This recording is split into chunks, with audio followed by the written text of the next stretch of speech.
So I've got ones with footholds, ones without, street boards, trail boards. All my trail boards have footholds on them just because I enjoy it more. But like my little growler that I've got that I rip around on the street, that doesn't have any footholds on it. Now I've put footholds on it and I've had fun, but just on the street doing, little curb nudges and things like that is kind of like a purist kind of thing. And like I grew up riding dirt bikes.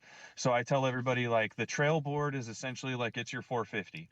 Yeah, you could go hit 90-foot triples and you could go as fast as you want, but you go hop on a pit bike and you have like one small little jump and you could have more fun on a Right. pit bike than one little circle hitting Right. that jump with three of your buddies Right. than you'd have all day at the track on your 450. And yeah, you could go faster, you could go higher, you could do all these things, but again, it's like what fun are you getting out of the ride? So I think to answer I your agree. Right. question, you should be able to do kind of both, but I encourage anybody who is on that train of like, oh, I'm not a footholds guy, just try it out. I've kind of converted a few riders, and like seeing their progression too is just awesome. Like D Montez, I mean, absolutely incredible rider. He was a force to be reckoned with without footholds.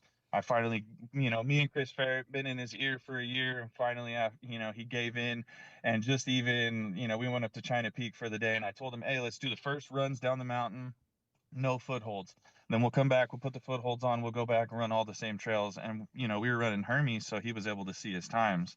And so it's a tangible like, oh, this does make me faster. It's not just I think I ride better, Hey you know. Gary. So Hey it's just Gary. that confidence. Hey Yep. Gary. I know what Hermes means, but do you think you could tell Mark what Hermes means?